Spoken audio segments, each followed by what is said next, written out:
God uses to heal us. And I think we know that because I bet you've had this experience. I bet you've gone through something painful and you've come out the other side of it more whole. And so somewhere in us, we know that that is the case, and yet we avoid pain at all costs, right? And we get weird about pain. We're ashamed of our own pain. And what I mean by that is, like, if we're in a conversation and you're in pain and you begin to feel and express your pain and you begin to cry, what are the first words out of your mouth after you start crying? Right? We apologize. And I always want to be like, no, please don't apologize. Instead, let me say, thank you. Wow. Thank you for trusting me enough to cry in front of me. Thank you for allowing me to stand on holy ground with you for a little bit. Wow. Thank you. We're ashamed of our own pain. We're uncomfortable with the pain of others. We can make it about ourselves. Here's the way that I've done that. So, like, if you and I are in a conversation and you begin to cry or express your pain, I make it about me when my anxiety kicks in and I start being like, oh man, it's up to me. And you know, I need to fix it. And I become Mr. Fix-It guy and Mr. Advice giver and Mr. Bible verse thrower, right? And basically I'm like, okay, it's up to me to make the pain go away, or at least make it go away from me. And we've got that story in the Bible of Job who goes through hell on earth. He loses everything, and his friends come over to comfort him, and they just make it worse, right? By not listening. And by talking and throwing answers at him and throwing Bible verses at him. And basically they can't stop talking for like 30 chapters, you know?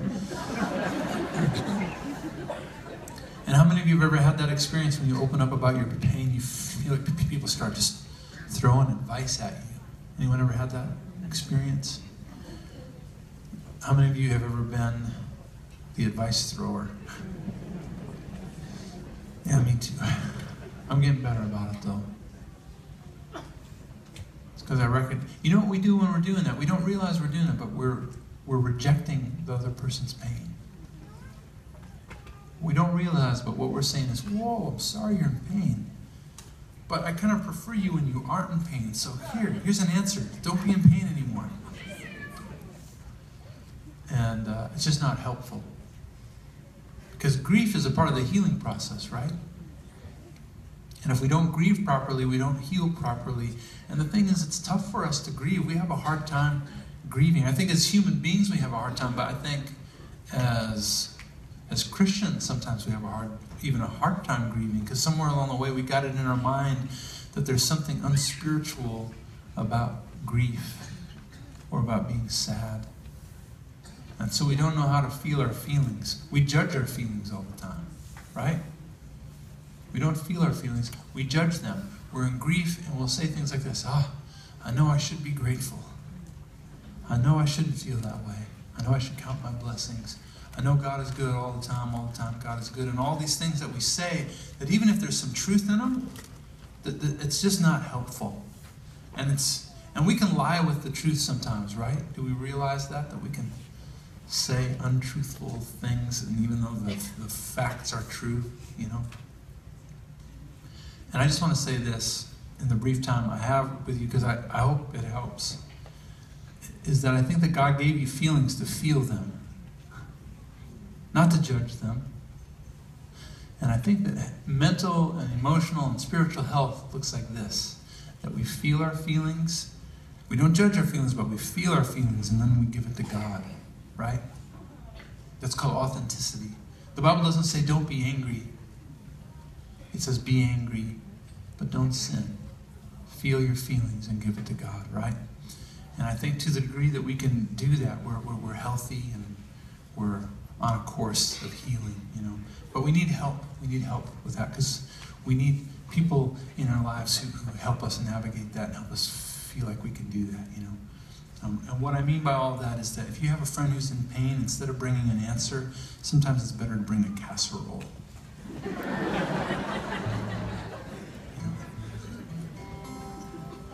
I had a friend who helped me navigate all of that. I was on the road with my friend Andy about 5 years ago. painful season of my life.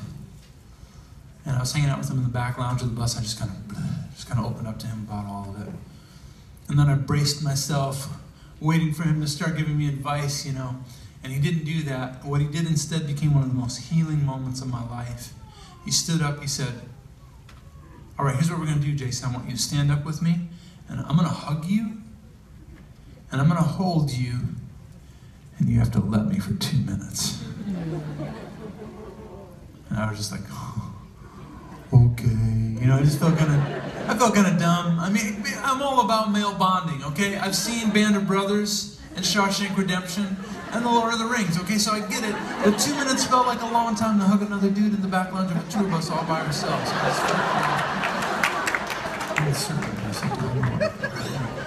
I stood up, and Andy hugs me, and he was holding me, and I was laughing until I started crying.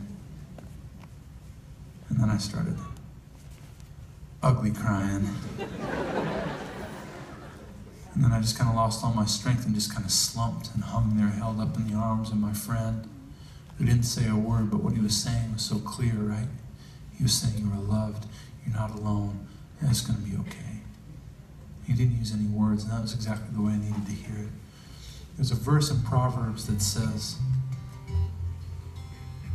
that to sing a cheerful song to a heavy heart is like taking someone's coat when it's cold outside. And I wrote this song in the hopes that if there's anybody here in the midst of your own personal winter, that this song would feel like someone's offering you a coat.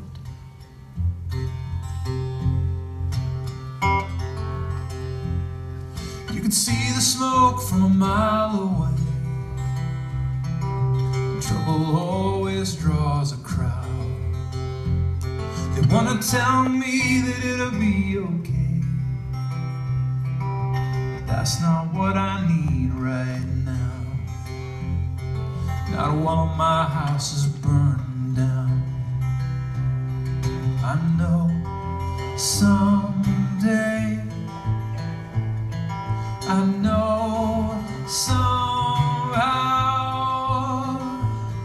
I'll be okay, but not right now. Not right now.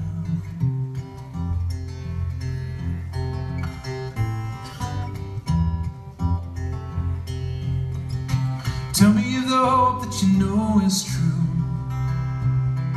ever feels like a lie even from a friend.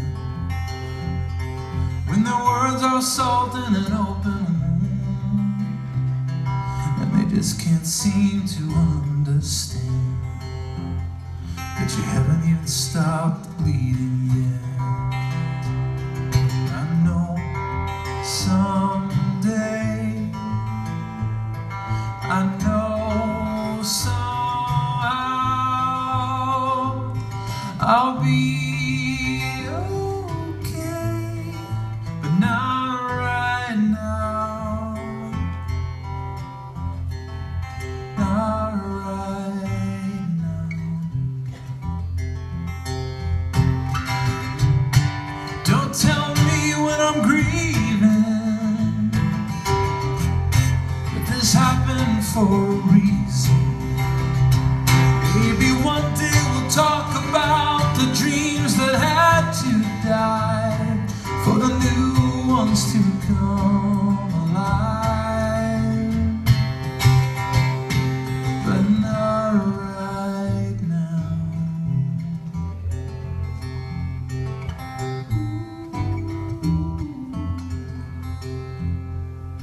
So while I wait for the smoke to clear, you don't even have to speak. Just sit with me in the ashes here, and in silence we can pray for peace to the one acquainted with our grief.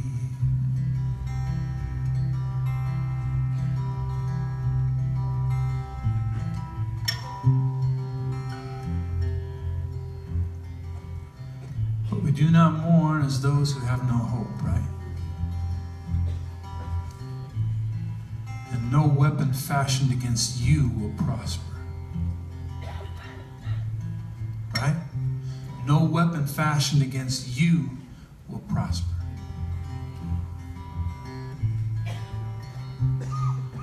In fact, it backfires, usually, because we have a Father who is able to work all things together for the good of those who love Him. And we have a place to bring the worst that we've gone through, the worst that we've put others through, all of that brokenness, our pain, our regret. We bring all that brokenness to Him, and He takes it and He turns it into something else. So if you've gone through addiction or depression or divorce or loss or failure or sickness, whatever it might be, or suffering, we bring all that to Him, and He's able to take it and turn around into something beautiful. He turns it into your ministry, so that what hell might have used to ruin you, actually in the hands of the Lord, transforms you into a force of healing in the world, right? As you are uniquely equipped to bring His mercy to other people going through the same thing. And I don't know, it's just the best revenge, right?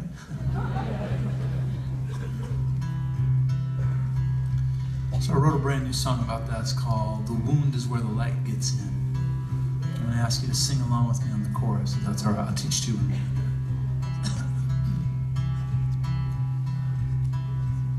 I have a cold too, so I apologize for the phlegm management. So, live music, folks. Here we go. You don't get phlegm management on CDs, all right? So be grateful. I was halfway up the mountain when the rocks I held gave way. I came tumbling like an avalanche to the bottom where I lay. And with the taste of blood and the twist of bone, my healing could begin.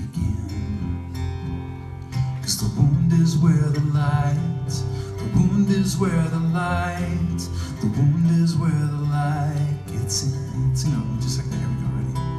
The wound is where the light, the wound is where the light, the wound is where the light gets in. I've stood there like a hostage with a knife held to my vein, held captive by the poison that I took to numb the pain. 'Cause everybody wishes they were born with thicker skin.